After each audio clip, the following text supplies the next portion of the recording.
우리가 사람이 태어나서 또 살아간다는 것, 그죠? 일생을 살아간다는 건 쉬운 일이 아닙니다.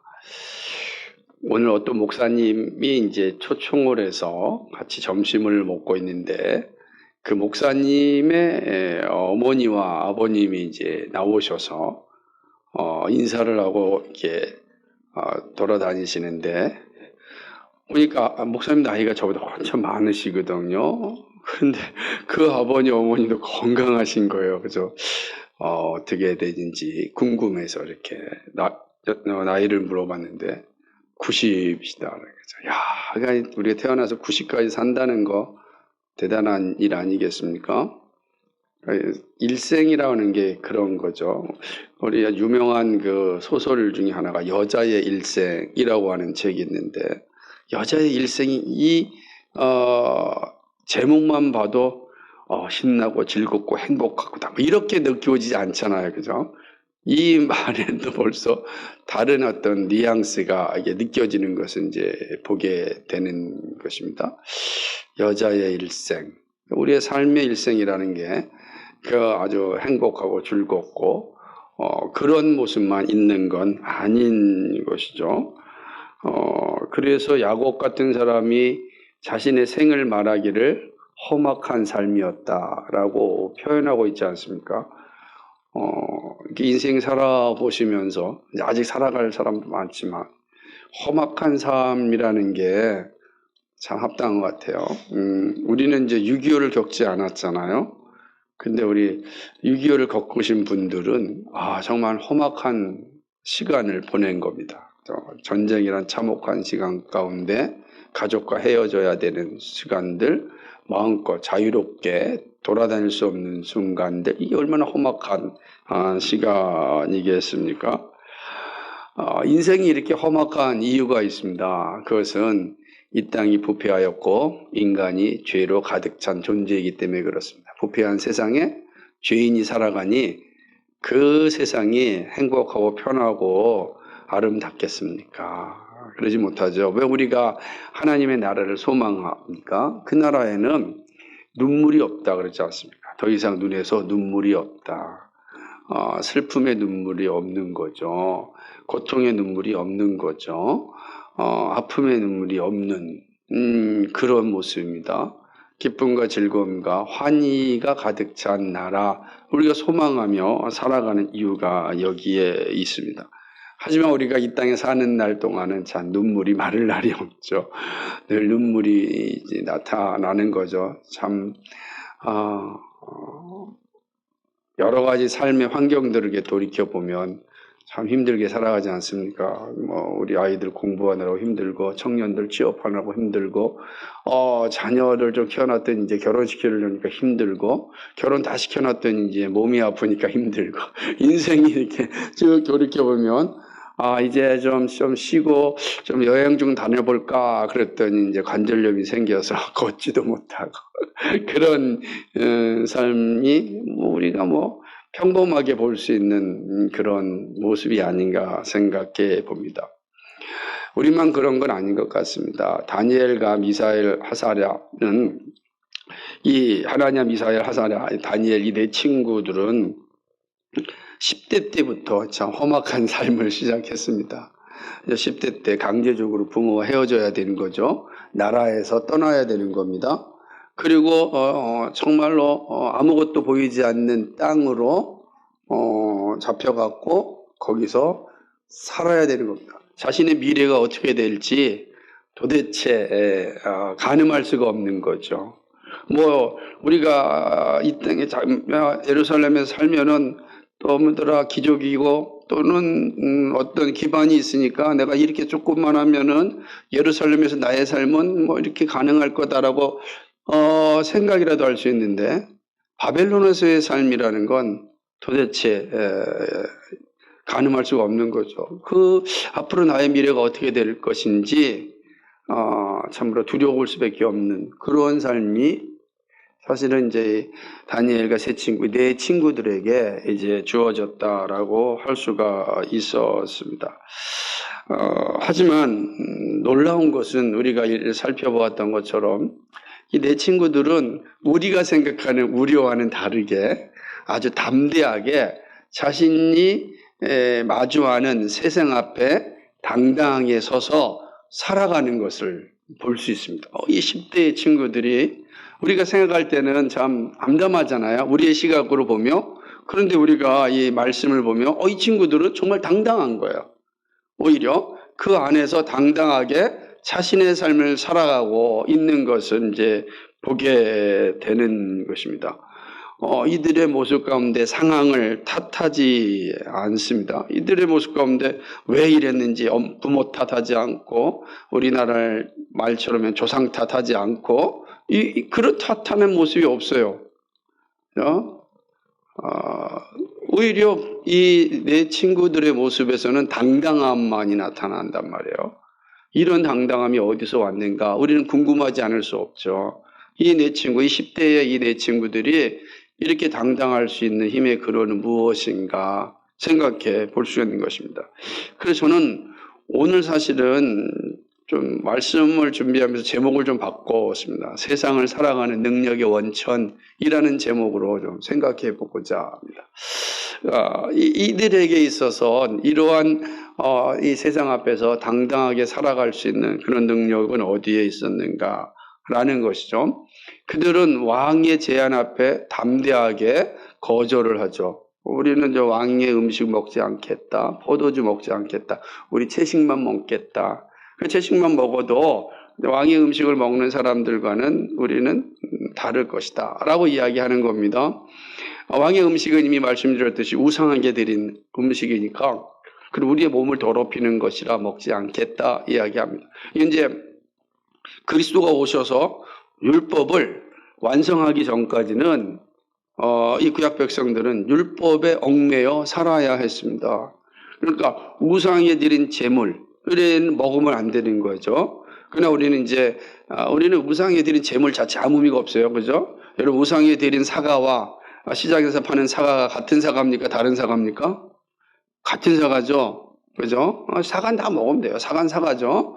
하지만 이제 우리도 제사상에 드렸던 이 음식을 잘 먹지 않는 이유는 음식 자체에 문제가 있는 것이 아니라 믿음이 약한 사람들 때문에 덕을 위하여서 먹지 않는 것이지 그거 먹으면 이상하게 되는 게 아니거든요. 마음껏 먹어도 되는 겁니다. 그죠? 사람들 피채 먹지 말자 그러니까 선지국도 안 먹고 순댓국도 안 먹고 막 그러는 거예요. 그럴 필요 없습니다. 마음껏 먹어도 되는 거죠. 배불리 먹어도 되지만 배탈 나게 먹으면 안 되는 거예요. 그 차이가 있는 거죠, 우리는. 그러니까 이런 모습들이 이제 다 있는 거죠. 하지만 다니엘이 살던 시대는 아직 그리스도가 오시기 전에 율법을 성취하시지 않았기 때문에 율법에 얽매여 살아갈 수밖에 없었고 율법에 근거한다면 다니엘은 우상하게 드린 제물을 먹을 수가 없었습니다. 그러므로 그는 하나님의 말씀에 근거하여 담대하게 제안을 합니다. 저는 왕이 하사한 음식 먹지 않고 채식만 먹겠습니다. 한 10일 동안 시험해 봅시다. 그래서 어떤 결과가 나타나는지 그 결과에 따라서 행동하겠습니다. 이렇게 얘기했는데 정말 10일째 보니까 뭐라고 어떻게 됐습니까? 이 채식만 먹었더니 내 친구의 얼굴이 환하고 아름답고 건강한 모습을 이제 볼 수가 있는 거죠. 15절 말씀 읽으면 잘 나왔어요. 1장 15절을 한번 읽어보겠습니다. 시작. 열흘 후에 그들의 얼굴이 더욱 아름답고 살이 더욱 윤택하여 왕의 음식을 먹는 다른 소년보다 더 좋아 보이는, 아름답고 윤택하고 더 좋아 보이는. 그러면 할 말이 없죠.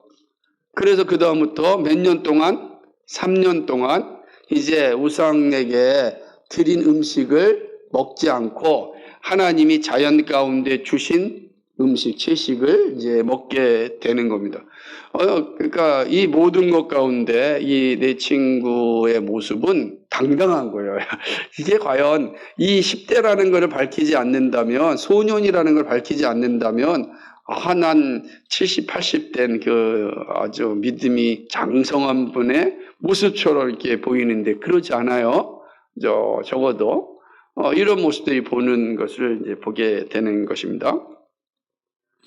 하나님의 인도하심이 얼마나 대단한지를 사실은 이 10일간의 채식 사건을 통해서 그들은 확인하였고, 그리고 이제 3년 동안에 이들의 삶은 이제 당당하게 이제 살아가는 것을 보여주는 겁니다.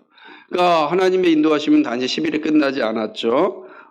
이들은 이제 3년 동안 그 일을 감당하였습니다. 근데 음식 문제만으로 끝나지 않고 하나님은 이들에게 학문을 주셨습니다. 이게 지식이란 뜻입니다. 하나님께서 이들에게 지식을 주셨어요.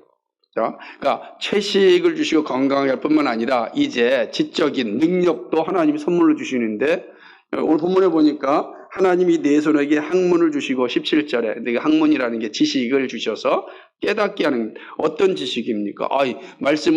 책을 읽는데 책을 다 깨닫게 되는 거예요. 여러분, 책을 읽는다고 다 깨닫는 건 아닙니다. 그래서 고전을 읽을 때 그걸 온전히 깨달으려면 한 500번 읽으면 완전히 깨닫는다, 뭐 이렇게 얘기하는 거예요. 그죠? 그러니까 그거를 그만큼 책을 깨닫는다는 건 대단한 지식이 있어야 되는 거예요. 대단한 지식이. 그런데 이 다니엘과 세 친구는 책을 읽을 때마다 깨닫는 지식이 있는 겁니다. 그리고 또 지혜도 주셨어요. 이 지혜라고 하는 건 일상의 삶 속에서 나타난 지혜인데, 그 지혜는 우리가 책을 보고 깨달았어요. 근데 여러분, 책을 읽고 깨달은 거 그대로 삶 속에서 자주 적용합니까? 그러지 못하잖아요. 책은 책이고 나는 나일 때가 많잖아요. 가끔 이제 우리가 수요일 날 오전에 그 고전을 읽으면 고전이 나랑 무슨 관계가 있는가라고 할 때가 많아요. 왜냐하면 언어도 어렵고 내용도 우리의 상황과 다르기 때문에 그런 거죠. 그럴 때 우리는 고전이 문제가 있는 게 아니라 누가 문제가 있는가요? 우리가 문제가 있는 거죠.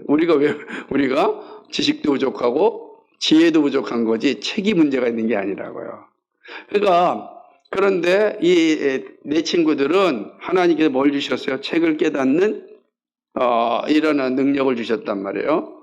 그래서 그들은 또 책을 깨달을 뿐만 아니라 적용할 수 있고 삶에 나타날 수 있는 지혜도 주셨습니다. 대단한 은혜를 받은 거죠.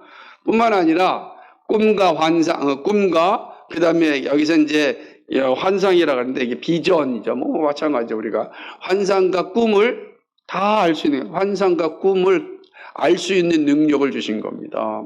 그러니까 말씀이 완성되기 전까지는 계시가 이 꿈을 통해서 혹은 환상을 통해서 오거든요.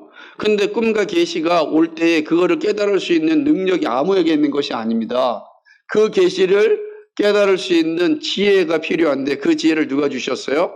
하나님이 이 네 친구들이 주셨단 말이에요. 그러니까 대단한 인도하심을 받는 거예요. 그러니까 음식 가운데 인도하시는 하나님의 손길이 보았고, 또 뭐죠? 이 하나님께 주시는 이 지혜와 지식, 이 일도 환상과 또 이 꿈을 분별할 수 있는 그런 능력도 이들이 받았던 것입니다. 그러니까 참 대단한 거죠. 험악하고 무섭고 두렵고 앞이 보이지 않는 세상에서 이것만큼 든든한 힘이 어디 있습니까? 그래서 대단한 힘이 이제 주어진 것 아니겠습니까? 오늘날도 시대를 앞서가는 지도자를 세우려면 어려서부터 책을 읽어라 그랬어요. 책을 읽어야 된다 이렇게 얘기했어요. 책을 읽어야 된다. 제가 예전에 읽었던 책 가운데 하나인데, 미국이 아주 유명한 대학, 시카고 대학인가요? 그 대학에서는 대학교 들어가면 졸업할 때까지 고전 500권인가? 아주 정확한 개수는 모르겠습니다. 이걸 다 읽어야 된다. 그러니까 아니 무슨 대학에서 또 이걸 하냐, 지도자가 되려면 이런 책을 읽어야 된다라고 하는 그런 어떤 고전 교육도 있는. 그러니까 그만큼 이 책이 가져다주는 힘이 무서운데, 수백 권 읽었어도 깨닫지 못하면 아무 의미가 없잖아요. 그런데 이 다니엘 세 친구에게는 그런 이제 책을 읽을 수도 있고 깨달을 수 있는 은혜를 주셨으니 얼마나 대단합니까? 그죠? 그런 삶을 살아가는 것입니다. 내 친구의 앞길이 사람이 보기에는 암담하고 캄캄하지만 하나님께서 살아갈 수 있는 빛을 이들에게 주셨습니다. 그리고 드디어 정한 기한이 왔습니다. 3년이 된 거죠. 정한 기한이 왔어요. 그러면 3년 동안 정말 이렇게 독서를 하고 깨닫는 책을 깨달을 수 있는 지혜를 가진 사람이라면 이거 벌써 말부터 달라지는 거예요. 말부터 달라지고. 책을 읽는 사람과 읽지 않는 사람은요, 용어에서 달라지고, 생각이 달라지고, 분석이 달라지는 거예요. 정말 그게 나타나거든요. 3년이 돼서 이제 느부갓네살 왕 앞에 딱 가게 됩니다. 수없이 많은, 이제 그때 많은 젊은이들이 다 그 앞에 서게 됐던 것이죠. 그리고 이제 왔으니까 왕이 또 3년 동안 얼마나 기다렸겠어요. 그러니까 이제 우리말로 이제 면접을 봅니다. 면접을 딱 보는 거예요. 면접을. 왕도 이제 면접을 보는데 왕이 몇 마디를 하자마자 아는 겁니다. 사람이 알거든요, 이게. 이거 뭐라고 되냐. 딱 가서 면접을 하는데 19절에 보니까 왕이 그들과 말하여 보매 뭐죠? 면접하며 면접 본다는 거야. 딱 면접을 딱 보는 중에 뭐죠? 다니엘과 하나냐와 미사엘과 아사랴와 같은 자가 없다. 쫙 면접을 했는데 딱 나타나는 거예요. 이 사람이 얼만큼 준비했는지 다 나타나는 거죠. 우리가 이게 벼락치기 해가지고 면접 통과하는 게 쉽지 않습니다. 다 이게 얼만큼 잘 준비되어져 있냐가 이제 보여지는 거죠. 그만큼 또 왕들이 얼마나 준비를 했겠어요. 딱 보니까 이 내 친구들이 하는 말, 대답에 모든 게 나타나는 거야. 뭐 더 이상 뭐 다른 사람 볼 필요가 없는 거죠. 20절 보니까 왕이 그들에게 모든 일을 묻는 중에 그 지혜와 총명이 온 나라 박수와 술객보다 10배나 더 나온 줄 알았다. 그러니까 여기 보게 되면은 박수와 술객은 그 나라를 이끌어는 고문들이에요. 예를 들자면은 오늘 우리로 얘기한다면 뭐 싱크탱크 막 이런 말 하잖아. 뭐 완전히 그 모든 그 연구소들 같은 사람들, 대단한 지혜자들이 모여 있는 곳이 이런 이제 술객과 박수라 이렇게 보면 되는데 이들보다 10배나 더 지혜로웠다. 그 무슨 말이에요? 우리식으로 얘기하면은 비교가 되지 않네. 이 10이라는 숫자가 완전수니까 비교되지 않는 거야. 그들과 이 내 친구는 비교가 되지 않는 거다. 그러니까 여기 다른 소년들은 이름도 못 끼는 거예요. 왜냐하면 다른 소년보다는 술객과 박수들이 월등히 나가지고 뽑혀놨는데 뽑혀놓은 술객과 박수보다 이 내 친구는 비교가 안 될 정도로 탁월한 지혜와 총명을 가지게 된 거죠. 여러분, 이 다니엘과 이 세 친구들은 하나님이 주신 지혜로가 충만하였지만 그들이 3년 동안 그 지혜를 가지고 얼마나 많은 책을 읽었냐. 이게 보여주는 거예요. 책을 읽을 때마다 깨닫는 지혜가 이들에게 있는 거예요. 하나님 우리에게 지혜를 줬어도 나 놀고 먹으면 한량이 되는 겁니다. 근데 이들이 3년 동안 그만큼 하나님 주신 지혜를 잘 활용했다. 그래가지고 이제 왕 앞에 나갔을 때, 뭐, 자기가, 어떤 국사를, 그러니까 나라 일을, 이렇게,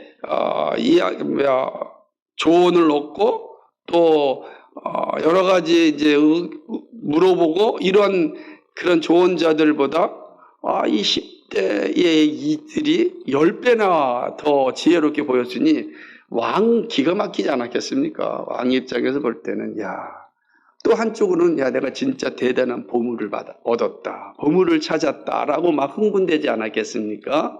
사실은 내 친구들은 신분은 뭐 이스라엘 사람이 포로였지만 왕에게는 이제 보석과 같은 존재로 딱 서게 되는 거죠. 그죠? 그러니까 여기서 더 이상 말할 필요가 없었으니까 이 말을 우리식으로 얘기한다면 뭐냐면 합격 이렇게 내 친구와 같은 자가 이제 합격이 된 거죠. 된 겁니다. 그런데 오늘 참 독특한 장면이 하나 있어요. 그 21절입니다.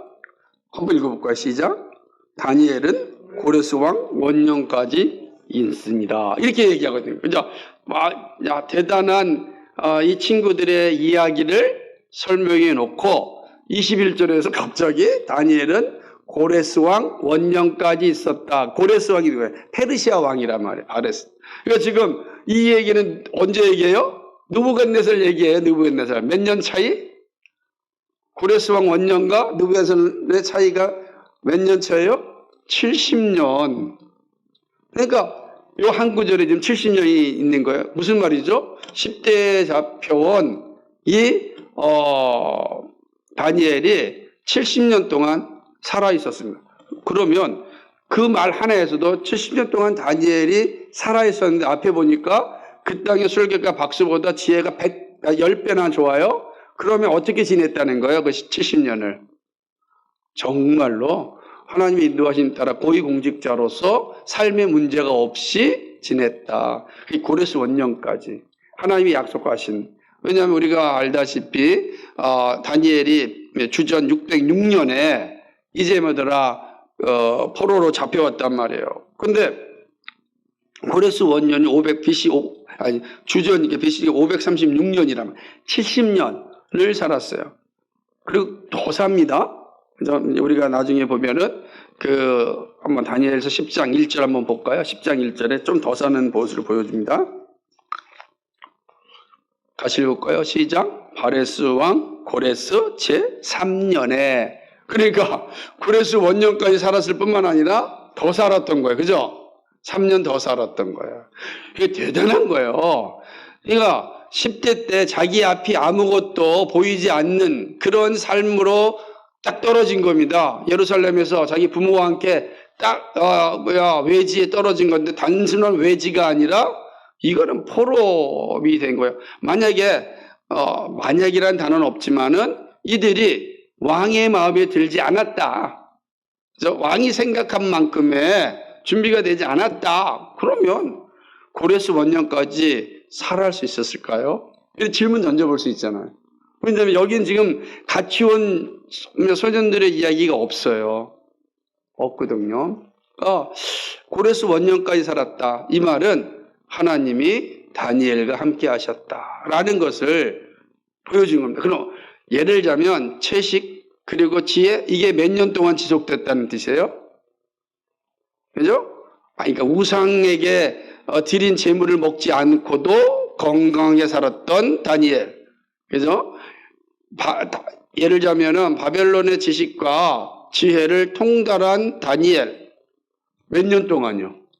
70년 동안 적어도 고레스 원년까지 이 모든 것이 다니엘에게 주어졌다. 이렇게 볼 수가 있다라고 하는 것입니다. 앞이 보이지 않았던 10대가 80대가 될 때까지 살았습니다. 그죠?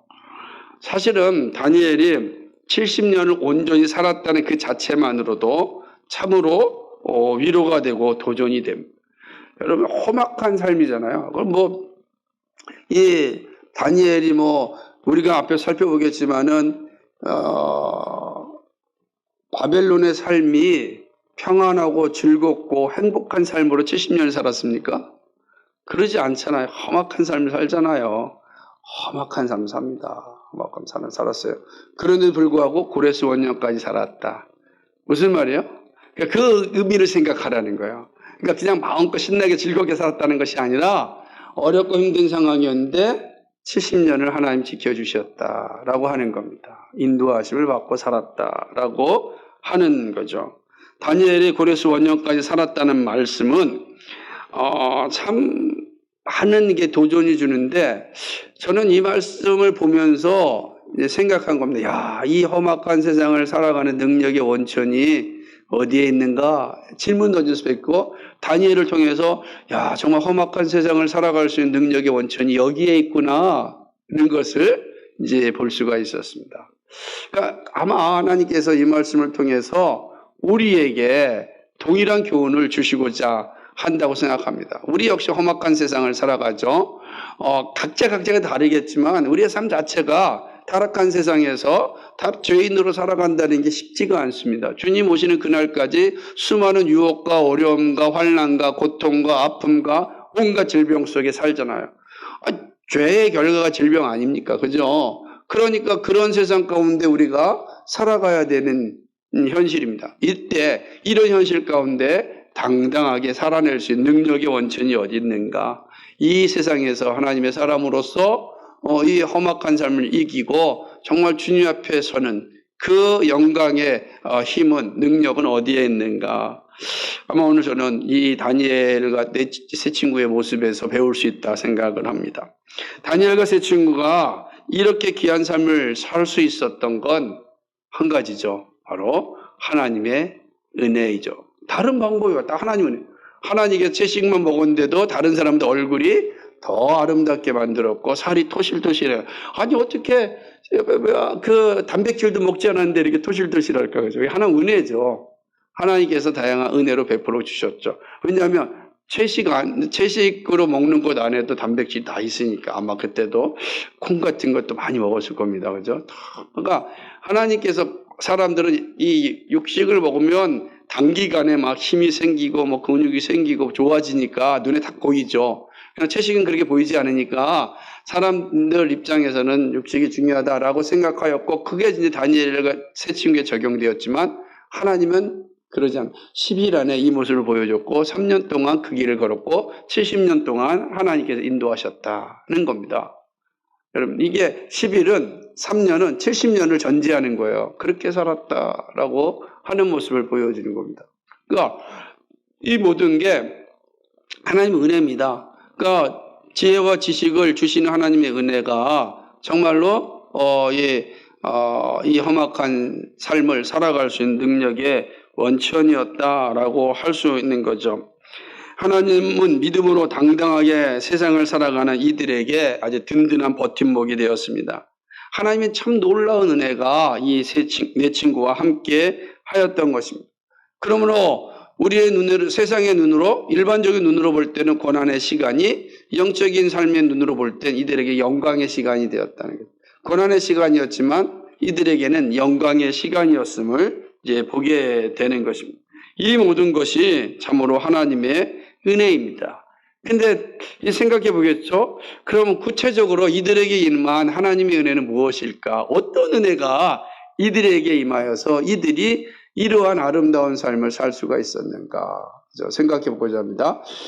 첫 번째는요, 부모님께 교육받은 믿음이 진짜인지 가짜인지를 확인할 수 있는 은혜가 이들에게 주어졌습니다. 되게 중요한 겁니다. 분명한 회심과 신앙 고백이 있어도 확신의 자리에 이르기까지는 시간이 오래 걸립니다. 우리가 정말 하나님이 나와 함께 한다는 그 확신의 자리에 이르기까지 시간이 걸리는 거예요. 믿음이 성장해야 되니까.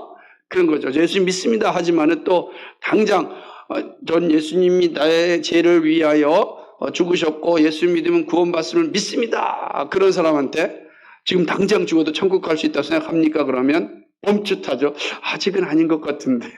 그러는 거 왜? 확신이 없는 거예요? 또 아직 내가 죄인인데 라는 생각을 갖는 거예요? 그러지 않죠. 예수 믿음으로 예수 믿는 자에게는 시간에 관계없는 겁니다. 오늘 죽든 내일 죽든 그죠? 100년 뒤에 죽든 우린 다 구원받은 백성이라 하나님께 가는 거죠. 근데 그 확신이 있을 땐 아멘 그러는 거예요. 그렇게 나오죠. 확신의 자리에 쓰는 거. 근데 그거는 삶의 경험이 매우 필요한 요소로 우리에게 다가오기 때문에 그렇습니다. 의롭다함을 받았음에도 확신의 자리에 이르기까지 시간이 걸릴 수 있습니다. 더구나 이들은 10대입니다. 삶의 다양한 경험을 하기에는 매우 부족한 나이입니다. 부족하잖아요. 얼마나 이 삶이 험악한지를 잘 모르죠. 우리나라 같은 경우는 군대 갔다 온 사람과 그때 갔다 오지 않은 사람의 경험 차이도 크잖아요. 괜히 군대 갔다 온 사람은 다들 어깨가 뻐그면서 하는 소리, 남자는 그때 갔다 와야 돼. 이런 소리는 하고 있거든요. 안 가도 똑같은데 꼭 갔다 와야 된다는 자부심이 있는 겁니다. 왜냐하면 그 경험이라는 게 사실은 무섭기 때문에 그런 거예요. 그 경험 안 했으면 말하지 마. 이런 거 얘기하는 거죠. 그러니까 여자들이 하는 말이 뭡니까? 애기 낳지 않았으면 말하지 마. 그런 경험도 안 하면서 군대 아이고 이렇게 얘기하는 아무도 모르는 거죠. 그죠? 서로가 다른 경험을 겪을 때 그 경험 속에서 사람들이 생각하고 또 결정하는 것들이 달라지거든요. 신앙의 영역도 그렇습니다. 정말 하나님과 함께하는 순간순간의 경험이 우리의 믿음을 더 굳게 한 것이거든요. 그런데 이들에게는 10대예요. 그리고 예루살렘에서는 또 아주 이 고위 귀족들의 자녀들이었으니 또 얼마나 잘 자랐겠습니까? 근데 여러분 이스라엘의 귀족들은 특별히 이제 율법 교육을 철저히 했으니까 부모님들이 얼마나 이들에게 하나님의 말씀을 전해줬겠습니까? 늘 암송하게 하고 가르쳤던 것이었습니다. 이런데 이제 실제로 바벨론에 딱 떨어졌습니다. 이럴 때 10대들이 가지고 있는 자세와 한번 생각해 보십시오. 자, 아마 분명히 이랬을 겁니다. 너 믿음을 가져라. 하나님이 너와 함께 하신다. 걱정하지 말아라. 라고 이야기합니다. 제가 형제들 군대 갈 때, 또 현우한테도 마찬가지지만, 하나님이 너와 함께 하시니까 힘내라. 이렇게 얘기를 다 했습니다. 그럼 정말 하나님이 함께 하신다는 것을, 부모님이 얘기했지만, 부모님과 대신 보더라 군대 생활하는 거 아니잖아요. 자기가 살아야 되잖아요. 부모를 떠나가지고 딱 떨어졌어요. 자, 이제 거기에서 의지할 건 하나님밖에 없는 거예요. 왜냐하면 2등병이 뭘 의지하겠어요? 의지할 수 있는 건 하나님밖에 없는 거죠. 돈이라도 있으면 돈이라도 탁 팠을 텐데 다 돈도 없었으니까. 그런 상황들이 똑같은 거예요. 이 바벨론의 포로가 잡혀온 이 다니엘과 세 친구도 그런 상황에 떨어지고 많았던 것입니다. 그러니까 그때 뭐가 생각나겠어요? 부모님들이 자식에게 가르쳐줬던 신앙이 다 생각나지 않겠어요? 여러분, 이 장면은 우리가 이제 디모데전서를 보게 되면 바울이 그렇게 얘기하잖아요. 네가 외할머니와 어머니한테 들었던 그 교육 기억하라 이렇게 얘기하지 않습니까? 마찬가지예요. 그러니까 이거는 유대인들이라면은 모두 공통적인 모습이었어요. 근데 이제 바벨론에 딱 떨어져서 자기 스스로가 그 험악한 세상을 맞이해야 하는 겁니다. 부모님 분명 우리에게 가르쳤습니다. 선생님 우리에게 분명히 가르쳤습니다. 부모님에게 나는 그렇게 살아왔다. 나와 함께 하신 하나님이 너와 함께 한다. 걱정하지 말아라. 그 말 듣고 10대가 딱 그 자리에 떨어진 거예요. 이제 그들이 경험해야 되는 상황이 온 거죠.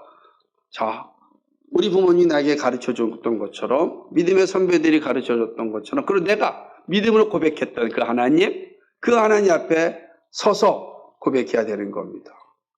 그게 첫 번째 시험이 바로 음식 문제였고요. 두 번째 시험이 왕 앞에 서야 되는 시간이었습니다. 그들이 어땠습니다? 정말 하나님을 믿고 의지하고, 저는 하나님 우리 함께 하시기 때문에 저는 우상에게 드린 식물을 먹지 않겠습니다. 그리고 10일 만에 그는 하나님이 함께 하심을 확신한 거죠. 3년이라는 시간을 확신을 더 경고해 줬죠. 그리고 70년을 그 험악한 포로지에서 살아냈습니다. 이해가 되세요? 이게 은혜라는 거예요. 그러니까 포로라고 하는 상황, 험악한 상황이 바로 이 내 친구에게는 정말 나를 가르쳤던 부모님이 가르쳤던 신앙. 그죠?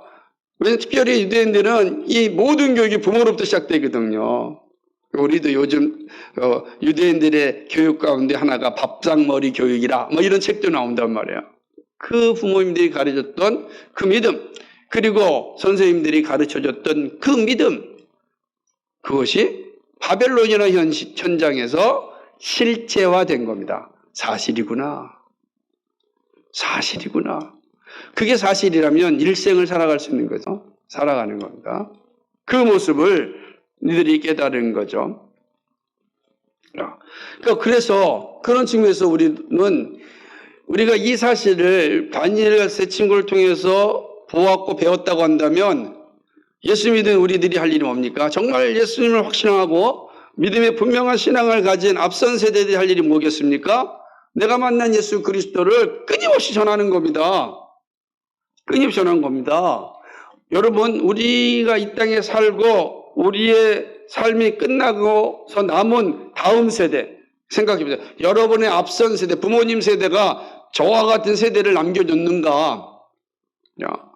저는 가끔 생각하면 저희 아버지는 할아버지와 다른 세대에 살았어요. 할아버지는 갑부로 살았고 아버지는 정말로 불행한 삶을 살았고 그 두 사람 대비된 삶 속에서 이제 아들인 제가 나온 거예요. 그 두 사람이 제가 어떻게 살지 아무것도 모르잖아요. 이제 제가 살아야 되는 거예요. 그런데 놀랍게도 저한테는 할머니와 어머니를 통하여서 저한테 복음이 증거되었고 복음으로 살아가는 거예요. 그러니까 남자 쪽으로 보면은 소망이 별로 없었다고요. 그런데 할머니, 어머니가 복음을 증거돼서 그 복음으로 살아가는 거잖아요. 내 고백을 하는 거죠.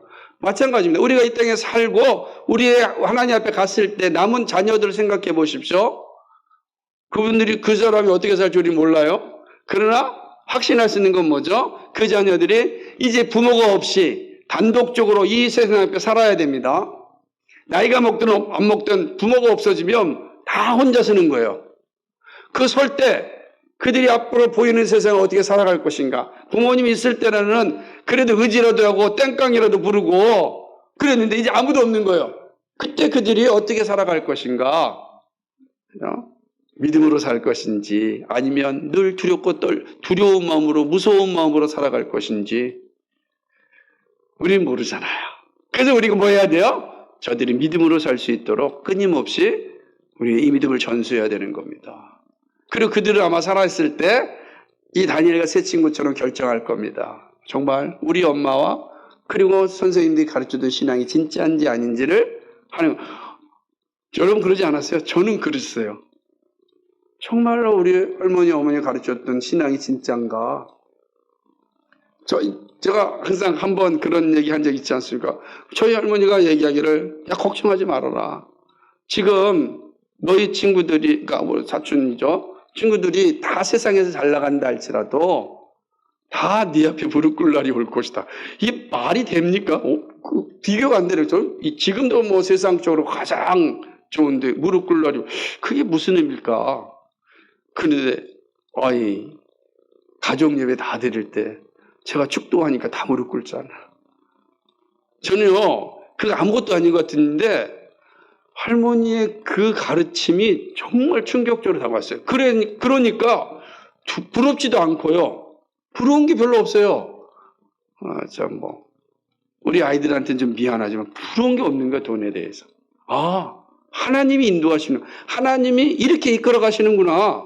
결정하는 거죠. 하나님이 인도해 주신다. 그러니까 우리도 끊임없이 하나님을 전해야 되는 거야. 그러니까 믿음을 전하고 그리고 하나님의 은혜에 맡기는 거죠. 그러니까 이들은 그런 하나님의 은혜를 경험하였다라고 하는 거죠. 삶이 다양하듯이 깨달음의 모습도 다양하지만 내 친누리는 바벨론 포로의 삶이 은혜를 누리는 시간이었습니다. 그죠? 두 번째로는 어떤 은혜냐? 하나님이 인도하신다는 약속을 온전하게 알 수 있는 은혜의 시간이었습니다. 믿음 생활할 때마다 가장 많이 듣는 게 뭡니까? 하나님이 너와 함께 하셔, 인도하셔, 이런 말 많이 듣죠. 근데 정말 하나님이 나와 함께 하신다, 이 사실, 이제, 우리의 삶 속에서 깨닫고 확신할 때 정말 삶이 다인나에 맞게 살아가거든, 역동적으로 살아갈 수가 있는 거예요. 자, 다니엘과 내 친구들은 아마 성경을 너무나 잘 알았을 것입니다. 그렇게 성경을 가르쳤으니까 성경을 읽을 때마다 아브라함 얘기를 듣지 않았겠어요. 우리도 듣잖아요. 야, 아브라함 봐라. 우리 창세기 12장 1절 시간이 없으니까 읽지는 않겠지만 1절과 2절을 보게 되면 하나님이 그를 불러서 어떻게 합니까? 갈 때 우리를 불러서 가나안으로 가라 그러지 않습니까? 내가 지시할 땅으로 가라. 지시할 땅 어딘지도 모르지만 지시할 땅으로 가라고 했을 때 아브라함은 순종함으로 그 길을 걸어갔다. 그런데 어떻게 됐어요? 하나님께서 아브라함을 끝까지 인도해 주셨지 않느냐? 우리도 알듯이 다니엘도 알았을 거란 말이에요. 정말 지시할 땅으로 순종을 갔을 때 하나님의 인도하심이 아브라함과 함께하여서 아브라함이 우리의 믿음의 조상이 되었다. 출애굽기를 또 가르치지 않았겠습니까? 봐라, 이스라엘 백성들이 애굽에서 나와가지고서 40년을 그들이 살았다. 광야라고 하는 40년을 살았다. 근데 그들이 40년 어떻게 살았느냐? 모세의 말씀이 신명기의 말씀에 있지 않습니까? 신명기에 있는 말씀, 신명기 29장 5절과 6절을 보면 이런 말이 있단 말이에요. 주께서 40년 동안 너희를 광야에서 인도하게 하셨거니와 너희 몸에 옷이 낡아지지 아니하였고 너희 발의 신이 헤어지지 아니하였으며 너희에게도 떡도 먹지 못하며 포도주나 독주를 마시지 못하게 하셨으면 주는 너희 하나님 여호와신 줄을 알게 하려 함이니라. 야, 40년 동안 다녔는데 먹는 거, 입는 거, 자는 거, 옷 이거 다 해결하셨다. 그걸 우리도 들었고 다니엘도 들었단 말이에요. 정말 들었어요. 여러분들 듣잖아요. 40년 동안 이들은 먹는 거, 신발, 옷 다 헤어지지 않고 40년을 광야에서, 광야는 아무것도 없는데 그곳에서 그들을 지냈다는. 다니엘이 이걸 들었습니다. 뿐만 아니라 바로 본인이 포로로 잡혀오기 전에 이사야 선지자를 통하여서 들려주는 말씀이 들렸을 것입니다. 우리가 잘 아는 이사야서 43장 1절 2절에 보니까 야곱아 너를 창조하신 여호와께서 지금 말씀하시니라 이스라엘아 너를 지으신 이가 말씀하느니라 넌 두려워하지 말라 내가 너를 구속하였고 내가 너를 지명하여 불러난 너는 내 것이라 네가 물 가운데로 지날 때 내가 너와 함께 할 것이요 강을 건널 때 물이 너를 침몰하지 못할 것이며 내가 불 가운데로 지날 때 타지도 아니할 것이고 불꽃이 너를 사르지도 못하리라 약속을 들었단 말이야. 불꽃 같은 이 느부갓네살입니다. 얼마나 끔찍하게 이스라엘을 초토화시켰습니까? 이 말씀을 들었던 다니엘가 내친 거예요. 그리고 어디 서 있습니까? 그 느부갓네살 앞에 서 있는 거예요. 그 앞에 이 약속의 말씀을 다 아브라함도 모세도 선지자도 우리에게 말씀하셨다. 하나님의 약속하셨다. 인도하신다는 약속, 하나님이 인도하시는 약속이 있다. 자, 이제 여러분이 만약에 느부갓네살 앞에 섰다고 한다면 어떻게 해야 되겠습니까? 두 가지가 있죠. 원망할 수 있잖아요. 왜 부모 잘못 만나가지고 또 왜 정치인 잘못 만나가지고 그 시대기야 그 선지자 말 듣지 않아가지고 나라를 이렇게 망하게 만드냐고. 그런 거예요. 그 왕들이 선지자 말 들었으면 이 짓도 안 할 텐데 시드기야도 없는데 왕 만들어 놨더니 왕이 자리도 아닌데 왕을 만들어 줬잖아요. 삼촌을. 바벨론에 잘 이렇게 조공하라고 만들어 놨는데 3년 만에 그냥 또 하나님의 말씀 뒤집고 자기의 비전과 욕망으로 싸우다가 망하잖아. 그럼 생각해보면 저 정치인 때문에 우리가 정말 엉망진창이 됐다. 얼마나 한탄할 불평하고 불만하고 비판할 게 얼마나 많아요. 이 앞에 설 때. 다니엘이가 대충 입장해 볼 때 10대. 저 어른들이 잘못해가지고 내 인생이 이렇게 꼬였다. 꼬인 거지. 안 그래? 꼬였잖아요. 꼬인 거야. 6.25 전쟁 때 그런 말 안 나오겠어요? 앞선 정치인들 잘못해가지고 꼬인 거 아니에요. 독립전쟁을 해가지고 독립을 했는데 독립 후에 정치인들이 정치 잘못해가지고 꼬인 거 아니에요. 이 꼬여가지고 내가 인생 정말 힘들게 산다. 이렇게 말할 수 있는 거예요. 불편과 불만과 원망과 이게 다 끄집어낼 수가 있는 것 아니겠어요? 그런데 우리는 내 친구들의 그 모습을 보이지 않고 철저하게 하나님의 약속을 의지하여 서 있는 걸 보게 됩니다. 하나님이 지켜주십니다. 그리 아니하실지라도 우리는 하나님을 믿겠습니다. 이 고백이란 말이에요. 거기에 그리 아니하실지라도 하나님 우리를 약속을 지켜주시는데 그리 아니하실지라도 저는 약속을 신뢰합니다. 이게 내 친구들의 고백이란 말이에요. 그리 아니하실. 그러니까 여기에 있는 거죠. 그러니까 이 바벨론이라는 쪽에서는 하나님의 인도하심을 아주 온전하게 깨닫는 그런 은혜의 시간이었다. 그러니까 그런 은혜가 있는 거예요. 그러면 3년을 지켜주신 하나님이 70년을 못 지켜주십니까? 70년을 지켜주신 하나님이 영원토록 우리를 지켜주지 않겠습니까? 이게 이들에게 있는 거예요. 이 은혜라, 이게 은혜란 말. 이들이 누리는 은혜. 하나님의 약속하심에, 하나님의 인도하심에 대한 약속을 확인하는 그 은혜가 시간이었다. 그죠? 그렇습니다. 그러니까 이들의 모습을 한번 잘 생각해 봐야 되는 거죠. 마지막 세 번째로는 하나님의 살아계심을 온몸으로 경험한 은혜였습니다. 하나님이 살아계시다는 사실이죠. 하나님은 예루살렘에 갇혀있는 하나님이 아님을 알았습니다. 만약에 예루살렘에 있었으면 우리 하나님은 예루살렘에 있는 하나님이에요. 근데 바벨론에 왔어요. 예루살렘과 바벨론은 이거 비교할 수 없을 정도로 먼 거리고 땅덩어리를 생각하면 비교할 수 없는 큰 나라가 바벨론이에요. 예루살렘 조그만 거예요. 바벨론에 비하면 당시에 페르시아 제국과 비하면 127도를 다스렸다며요. 어마어마한 거예요. 우리가 에스더 보면은 저 페르시아 왕 127도예요. 인도까지부터 시작해서 고대 근동을 다 거기에 이스라엘은요 한 주예요. 127도 중에 한 도라고. 그러니까 비교할 수도 없는 거죠. 그러면 127도를 다스리는 왕의 신과 그 중에 1도인 이스라엘의 신과 비교해 봤을 때 누가 더 대단합니까? 그래서 50만 명 모이는 교회 목사와 10명 모이는 교회 목사 누가 더 대단한 능력을 가졌습니까? 이렇게 보이잖아요. 세상의 눈으로 볼 땐 뭐예요? 50만 명 교회에 모이는 목사가 대단한 거예요. 127도를 다스리는 왕의 신이 대단한 거예요.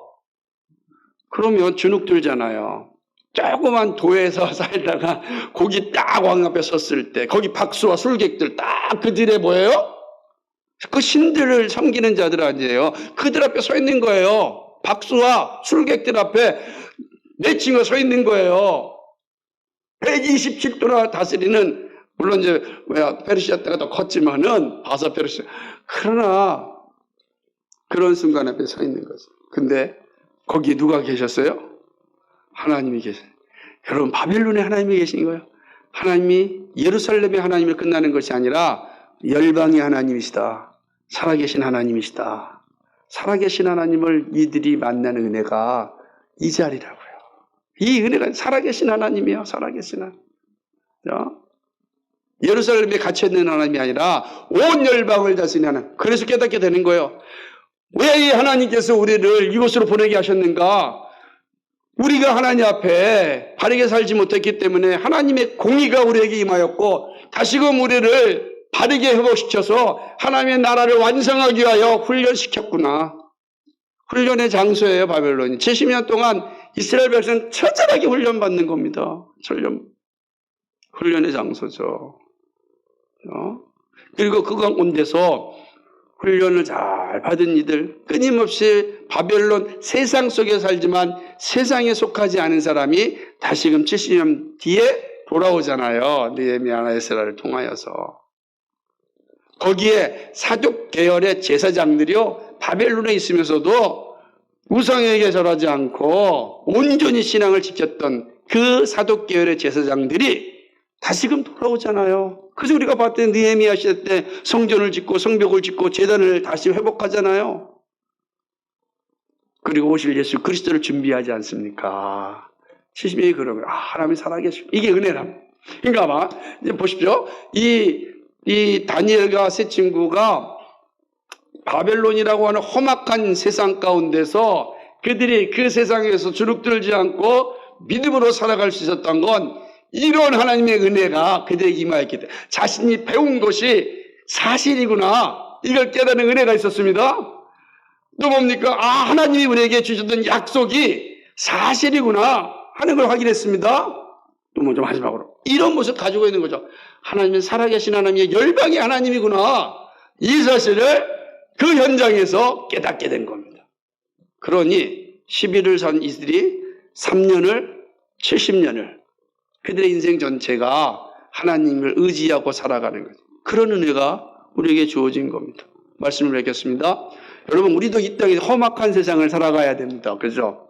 우리가 이 험악한 세상, 상황도 다르고 환경도 다르고 다 각자가 처해 있는 게 다르지만 분명한 것은 우리가 사는 세상은 험악한 세상이고 이 험악한 세상에 예수님께서 우리를 보내셨어요. 데려가시는 것이 아니라 보내셨습니다. 세상에 보내셨다고요. 우리가 이 험악한 세상에 보냄받았고 험악한 세상에서 살아가야 합니다. 때때로 앞이 보이지 않는 것처럼 보입니다. 열심을 다해 기도했는데 내가 원하는 데 되지 않는 모습 많이 보입니다. 그렇잖아. 내가 자녀를 얼마나 기도했는데 보이지 않는 모습 보일 때 의심될 때 있는 거, 정말 하나님 살아계십니까? 하나님 정말 인도하십니까? 이런 생각이 드는 거예요. 정말 그런 모습들이 우리에게 늘 있을 수 있는 거예요. 오늘 말씀이 우리에게 그것이 그런 현혹에 넘어가지 마라. 그런 유혹에 넘어가지 마라. 그런 시험에 넘어가지 마라. 내 사랑하는 아들이던 다니엘과 하나냐, 미사엘, 아사랴가 어떻게 살았는지 봐. 그들의 삶이 너희의 삶이다. 이게 뿌리에 가르쳐주고 있는 것입니다. 세상을 살아가는 능력이 원천 하나님의 은혜입니다. 근데 이 은혜는 하나님께서 예수 그리스도를 통하여 성령이 우리 각 사람에게 주십니다. 이 은혜가 예수 그리스도를 통하여서 우리에게 오시고 성령께서 우리 각자에게 베풀어 주시는 겁니다. 예수님이 오셔서 십자가에 지시면 이 은혜를 주시기 위함이고 또 다른 보혜사인 성령을 보내주신 것은 이 은혜가 살아있음을 우리에게 날마다 알려주시기 위함입니다. 그러므로 너희가 성령이 거하는 전인지 알지 못하느냐라고 이야기하신 것은 성령이 너와 함께 하신다. 이 말은 나의 은혜가 너희와 항상 함께 한다 라는 것입니다. 성령을 소유한 사람들은, 이 하나님의 은혜를 받은 사람들은 오늘 다니엘과 세 친구가 걸어갔던 그 아름다운 삶을 우리도 살아가는 겁니다. 하나님께 약속해 주셨습니다. 그리고 우리 앞에 보이는 현실이 어떻게 보이든 여러분 두려워하지 마시고 다시 한번 조용히 묵상해 보십시오.